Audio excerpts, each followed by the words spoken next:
In my last video, I mentioned to you that towards the end of 1992, I decided to establish DXN. It was not easy because I still lack a lot of preparations to establish the company. First, the fund was not sufficient. With 70,000 ringgit to establish the farm, factory and M&M company, no one believed that it could be done. Most of my money was due to establish a mushroom farm. Luckily, I'm using the eco-farming approach. I acclimatized the Ganoderma to adapt to the environment, so that I need not spend a lot of money to modify the shade to suit to the Ganoderma. Eco-farming is a minimalist approach. I let the Ganoderma grow in the natural environment with minimal interference from me. Only the strongest and the most effective Ganoderma will survive. Luckily at that time, health food was not yet under strong legislation. I was able to put up a simple factory. The most expensive instrument was the special grinding machine to do the nano grinding.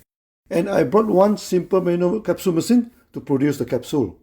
After I established the farm and small factory, even though the scale was minimal in nature, I did not have much money left for the setting up of the office. One of my friends has rented the first floor of one shop lot for a music center. He rented out 1/3 of the space to me. The rental is 87 ringgit per month. That time DXN only have one product, RGN, GL and nothing else. So just one small cabinet was enough for me to put some stocks. A table, one computer with one Epson dot printer, a few chairs for the guests. The first office of DXN was established. The only staff was a young lady clerk with the salary of 250 ringgit per month. Me and my wife were still working. As there was no sales at the moment, I need the salary to sustain the business. I think I have broken a few records in the M&M history. This is the smallest M&M company in the world, with only one product, one clerk, one table, one cabinet, one computer. Oh, finally we mobilized and started DXN. As I continued to work in Mada, so basically DXN at the time was a part-time M&M company. Add to the smallest size, people in Alostar give it a nickname, Syarikat Gila. It means crazy company in Malay language. In many ways, DXN looked crazy for sure. The only M&M company operated with only one staff in the office, one product to sell, one table and one computer as a counter and office desk. But we have something that eventually beat all other M&M companies. That was the Ekanaga process, the one dragon company. This is the Oriental dragon with a long body, meant from raw material production, manufacturing to marketing, all are under one roof. Even all were in minimum scale, we were an Ekanaga company from the first day DXN was born. Ekanaga are two Sanskrit words, mean one dragon. DXN was the only company that using Sanskrit for the company motto. We have three Eka, the three one in the beginning. Ekanaga, Eka Pasar and Eka Minda. Pasar is the Malay equivalent of bazaar, mean market. Minda is mind. So that DXN is a one dragon, one market and one mind company. From the very first day it was born. The people in Alostar almost laughed to death when they heard the one world, one market from DXN, which in Malay we call it Satu Dunia, Satu Pasaran. Many thought that I have lost my sense and become lunatic. DXN do not even acquire any members in the nearby city, and yet talking about link all markets in the world together as a single market, that you can sponsor the people in other country as you sponsor your neighbor.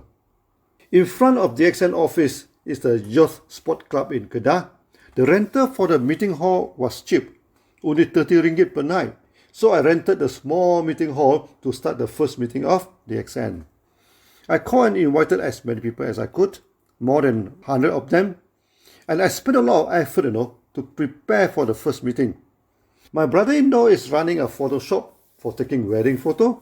I borrowed video camera from him and took some video on DXN Ganoderma. Record the various growing stages of Ganoderma and my experiment on the chicken and etc. And I took some slides too, developed them in the Photoshop of my brother-in-law and borrowed his slide presenter to cast the slide on the white wall. At evening, about 12 people came for the meeting. All of them were my friends.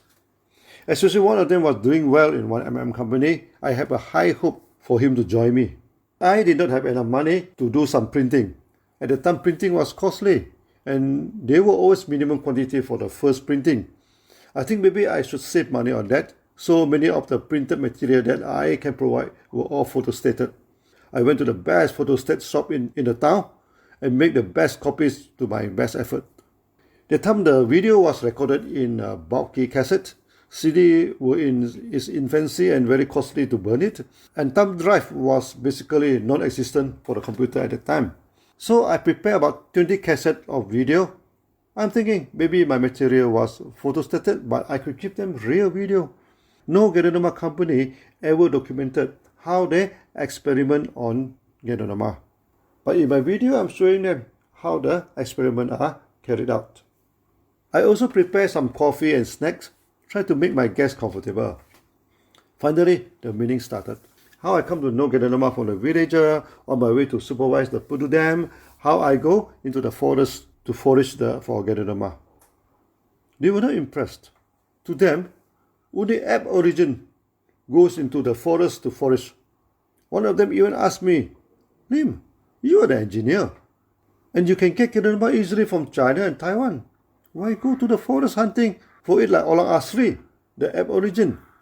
What they mean was that, look, you are a well-educated engineer, and you can get the product easily from the third party.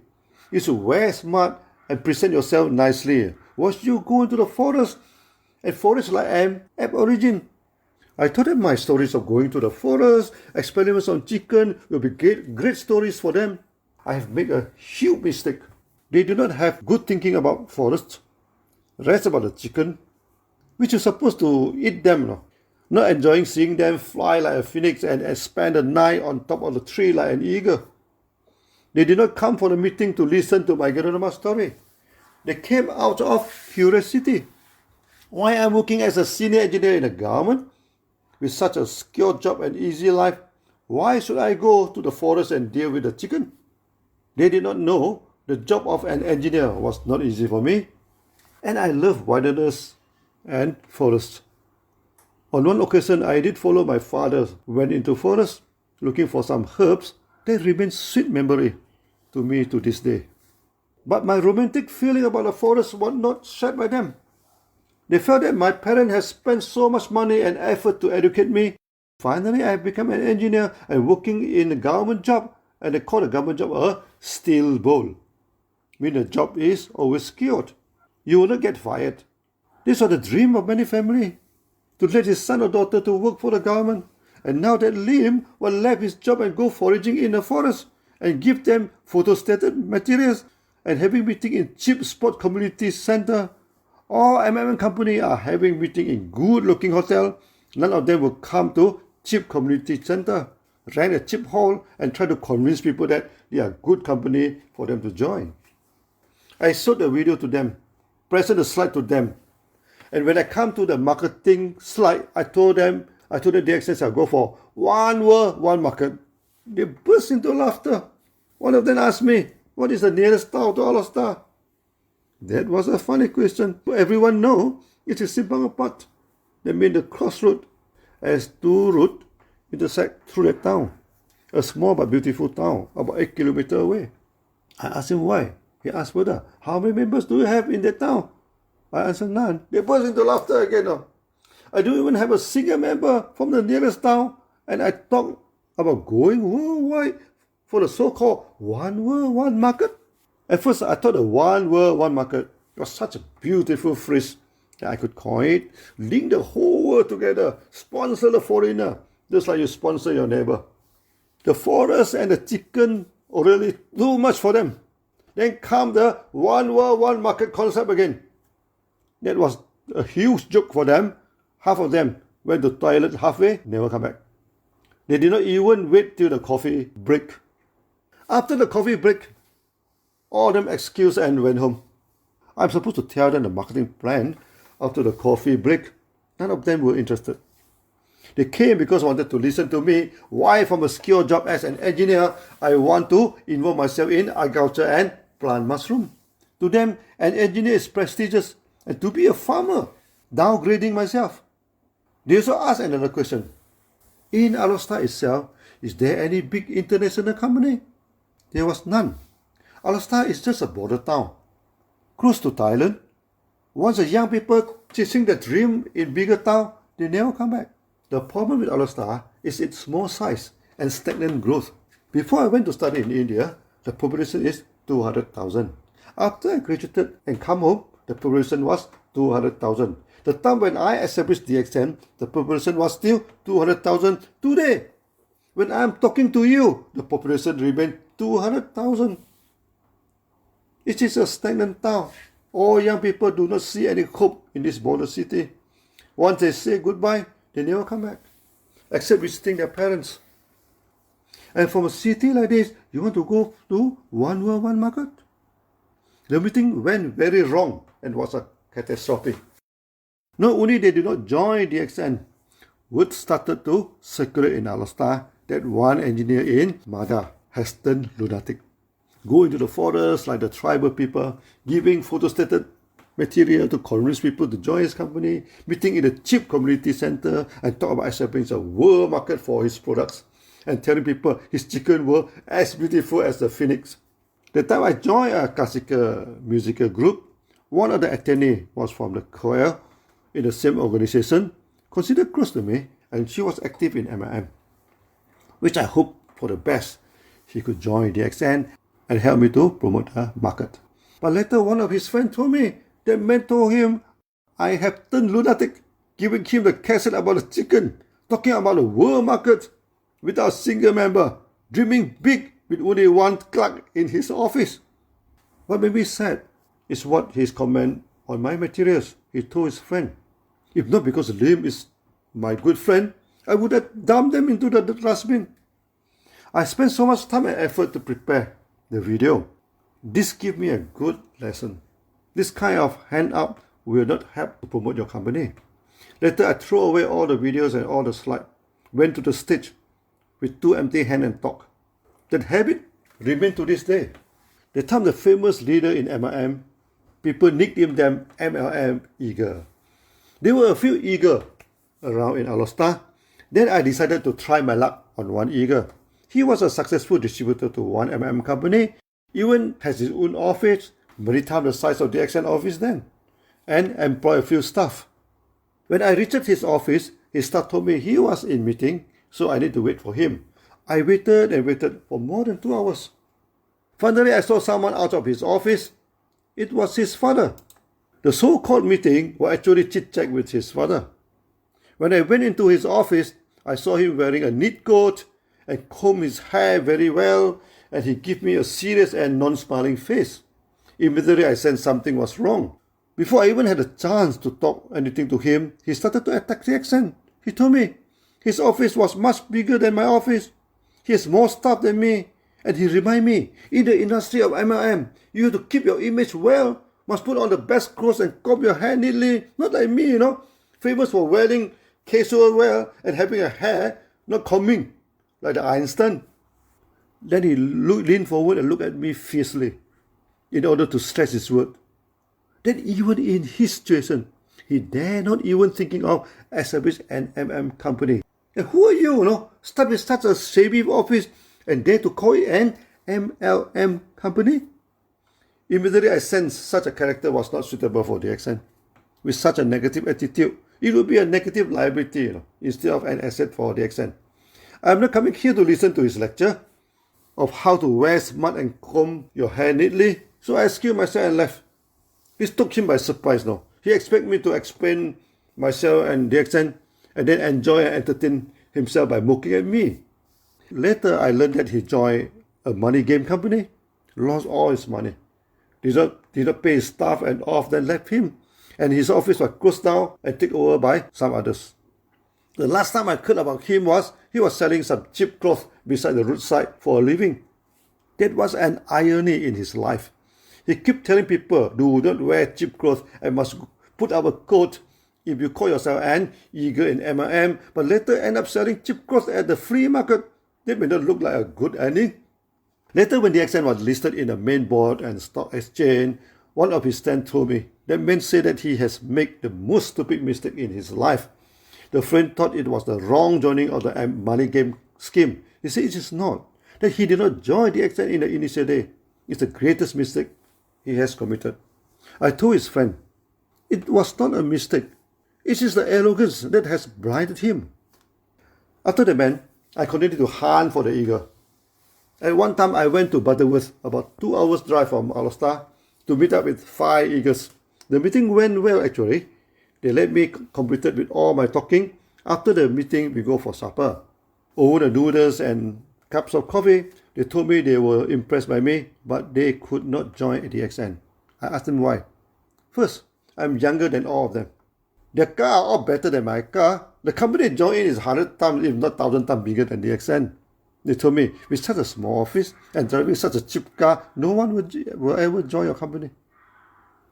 They insist to pay for the supper. This carries a strong message that please do not come back to us. We are not interested. The hunting for eagle fared very badly. Not to say any eagle, even a small sparrow also refused to land in DXN. I stopped hunting for eagle and realized that it was not easy for me to penetrate into the Chinese market. So I started to move to the non-Chinese market, especially the Malay market. How I managed to change the approach I'll tell you in another story. It is quite interesting and dramatic too. After I moved the market to focus on the Malay market, DXN started to generate some sales. Towards the end of 1993, DXN can generate about 20,000 ringgit per month. This is the sales, not the income. The income is hardly a few thousand. And to sustain the farm, factory and an office, money always not enough. Even I put everything down to bare minimum. Finally, DXN stepped into 1994, and in June, my wife told me a bad news. There was only 4,000 ringgit left in the bank account. DXN could run out of money soon. This was the second time in my life the desperation crept in. The first one after I graduated from India. I remember it well. I transit one night in Bangkok. I can soak myself in a bathtub with warm water. I felt very good. Then I told myself, now I have graduated. I could find a job. Later build a small house for me and my family, use a small car. Manage a simple life is okay. I'm a minimalist. Bare-bones simplicity in living, never a problem for me.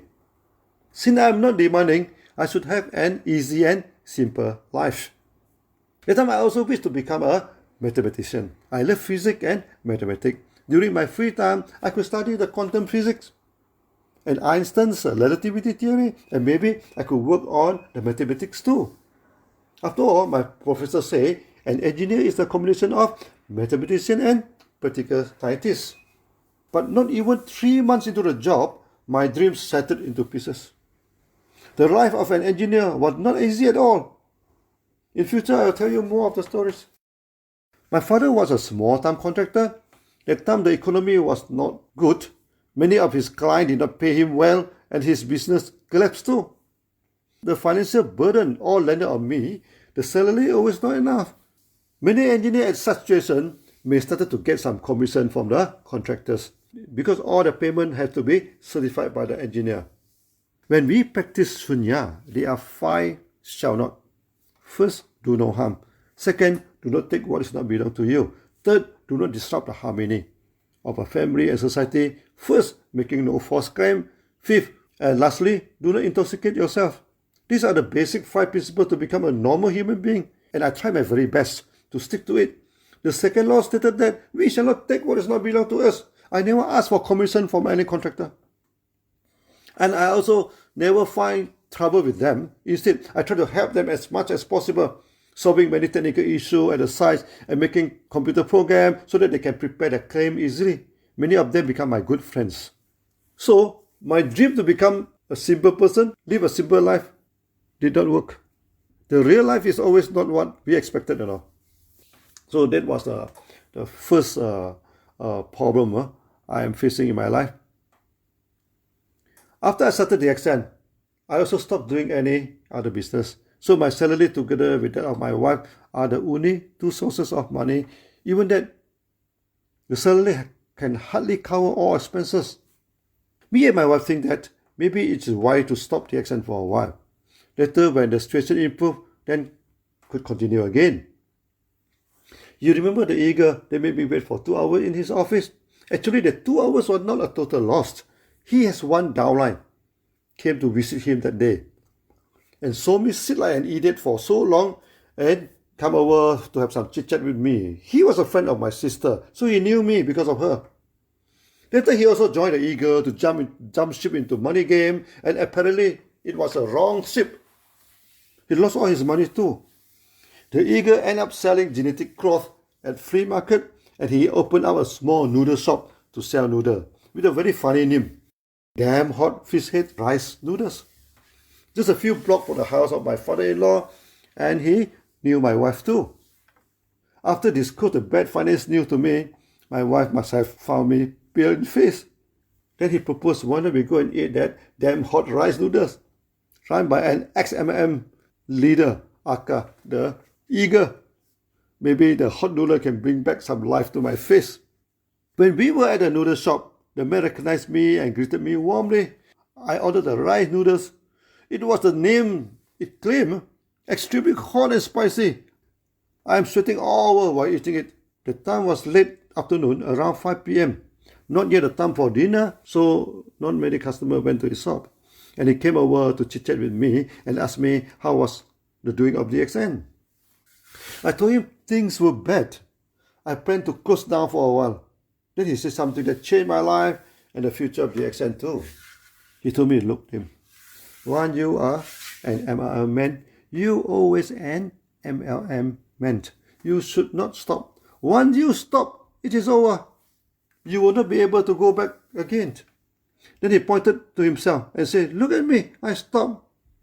This is the end. No way I can go back to MLM again.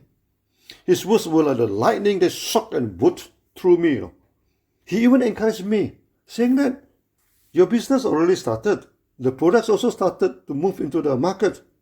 He knew I worked day and night to establish the company. He told me, focus on my energy, push forward. There's no return now. After that, some customer came and he had to serve them. I saw him sweating and focused in making the noodles. He was a good noodle man. Later, his shop became famous and quite a lot of people come here to try out his damn hot noodles. That's what probably the most worthwhile noodle I have taken in my life. That time it was also near to a public holiday. I told my wife, why not we go to the peak of Gunung Jerai, the highest peak in Kedah State, near to Alostar with only 1 hour drive.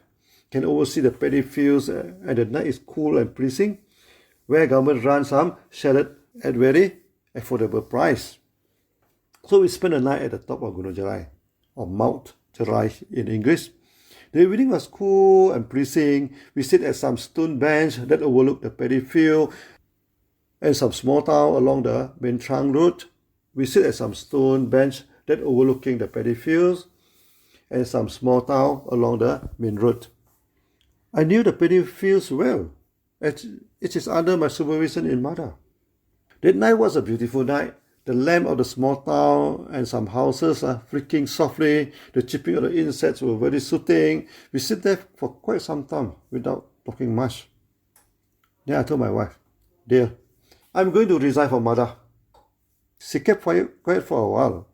It may not come as a surprise to her, as she knows that the job exerts too much pressure on me. And it was a matter of time I resigned from the job. After pondering for some time, he asked me the practical question. Now DXN was at the worst moment. What if the company ran out of funds and collapsed, and you left with no job? I told her, I have no worry about the job. A few contractors that their contract was supervised by me and told me that in future if I need a job, they could take me in immediately. I told my wife, I am a technocrat now. I may lost all my money, but the skill and the knowledge were always with me. I am a good engineer. I have no worry about getting a job.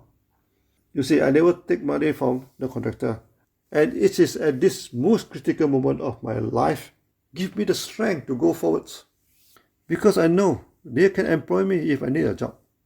I knew a few engineers who took commission from the contractors. Since the money came easily, they always spend more than what they get, and pension poor, full of debt. The night remained sweet and pleasant. I did not answer the most important part of the question posed by my wife. What if the DXN ran out of money and collapsed? It was the time that I told my wife about the continuous shooter. Shoot 100 times, and at least one shoot will hit the target. If I fail, I shall try again.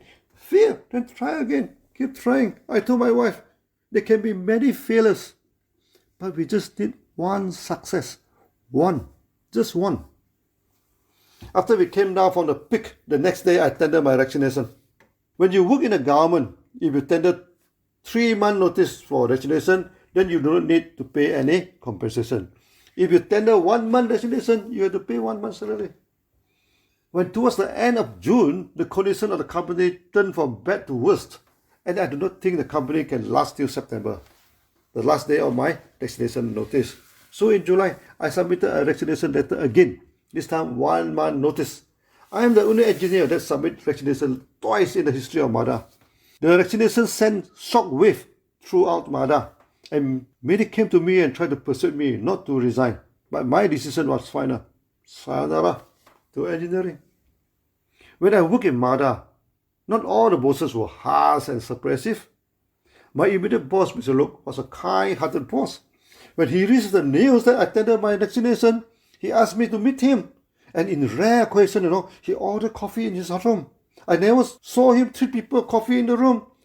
So when he served me coffee, I knew he must have something important to tell me. He was a bit apologetic and said to me, "Look, Lim, sometimes I could not control my temper and saying harsh words. I just heard that you tendered your resignation. May I know, have I said something that offends you? Or anything here that makes you unhappy?" I immediately sensed that he thought I tendered resignation due to anger, or not happy with the organization, or worse, maybe I'm not happy with him. This was the quality of a good boss. Always think of the feeling of the subordinate. His good intention make me remember till this day. Immediately I told him, I am tired of engineering. He was a good boss and I liked him very much. There was nothing wrong from him that made me unhappy. As a kind elder, he did ask me to consider my resignation carefully and would do anything in his capacity to help me if I needed. I bid thank you to him and told him I want a new career. The day of engineering was over for me. So finally, I'm a free man now. Free like a bird, could fly to anywhere that I wish now. But there were two immediate problems at the time. That I'm owing MADA for the housing loan, which I had to settle in 3 months' time. Another problem was my bank account was also very free though, free of any money now. When I served as government engineer, I could loan a housing loan once in a lifetime.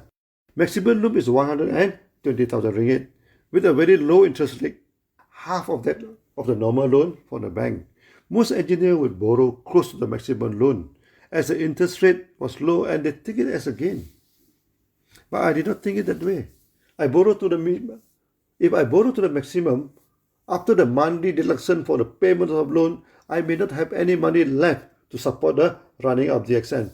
So I only borrowed 60,000 and buy a cheap terrace house at the outskirts of Arostar, where the pricing of the house are cheaper. Many of my engineer friends say this was stupid, as I did not maximize the gain in the interest. But I told them, for any loan, you still have to pay back the loan, whether with or without interest. When I loan it in low figure, in any eventuality, it will be easier for me to settle the loan. I bought the house for 57,000, considered as one of the cheapest for a 2-story terrace house. With the extra 3,000 in the loan, I managed to put in some furniture in the house. By the time I resigned, the prices of houses were started to trend up, and my house was valued at 80,000 then. So I owe MADA around 40,000, and it was only half the price of the value. I thought it could get the loan from the bank easily. But my application were rejected by all the banks. Lastly, I went to see one of the bank manager, who was my classmate. I asked him why the loan was rejected. He said, "Look, Lim, now you are jobless. Bank wouldn't loan you money, because you have no stable income. I told him I'm not jobless, and DXN pay me 6,000 per month. I did have a salary, but he said that was your own company, and the salary was just on paper. And worse, somehow you know that I did not have any more money in the bank. Dealing with the banks always annoyed me. When I need the money most, they never lend me money. Later, when I have established the company and they don't need any loan anymore, and they keep on contacting me to get a loan from them. My wife must know that I'm in bad shape. Quietly, he talked to his father, and who agreed to loan me 40,000 to settle the housing loan. I told my wife we should treat the loan as the bank loan, pay money installment with interest. Eventually, I pay back all the money with interest. My father-in-law told my wife, I am the only one in the family actually pay back the money, and with interest some more. The rest of the family members, after borrowing the money, never pay back to him. That solved the first major problem of housing loans. Then the immediate problems were no more money in a bank. I remember the evening after vaccinations. I sat in the office with my wife, tried to look through the bank account. There was nothing to look. No more money in the account. Then I received a call. It was from one of the contractors. Then I have supervised some of his contracts in Mada. He tried to confirm with me as he heard the news that I just resigned. I told him yes. Then he said he would send his daughter to my office to buy some products for me. After some time, his daughter arrived, a fair and good-looking young lady. At first, I had some casual chit-chat. He just completed his secondary schooling and going to Kuala Lumpur for tertiary education, and he would take up interior design. He told me he would like to be a design artist. Then he opened the bag and took out a stack of money and put it on the table and told me, my father would like to order the product from you. Totally worth is 6,000 ringgit. I was taken aback. That was a huge sum of money. And I asked her, there was a lot of products. What were they going to do with so many products? He told me they have a big, huge family and a lot of staff. There was no problem in consuming all these products. And more important, her father told her not to come home if I did not accept the money and sell the products to her. This was the first time I got some money from a contractor, and that was not a bribe or illegal deal. As I'm no longer an engineer, there was no way I could help him now. And I exchanged it with goods. I told myself it was a sales, not a bribe. I accepted the money and packaged the products to her. That was the single most high-value purchase for DXN till then, and it did come in the right time, like a timely rain after a long drought. The daughter of the contractor chatting with me about interior design and asked whether she could be a good artist and designer. I assured her. She's neat, beautiful, and with a pair of intense and sparkling eyes. He would become an artist for sure. Actually, that night, he seemed like the most beautiful lady in the world, except my wife, of course. After this, a few contractors and my friends did come and buy products from me. As I am a disciplined engineer, I never accept commission from any contractor.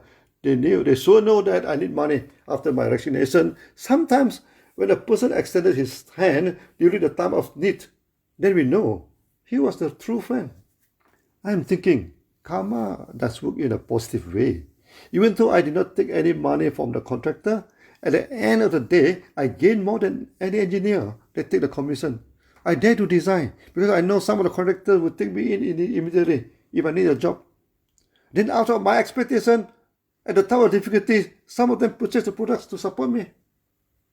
So finally, the DXN was running and kicking. In the next coffee talk, I will tell you how DXN developed the market in Malaysia. See you then. Bye-bye.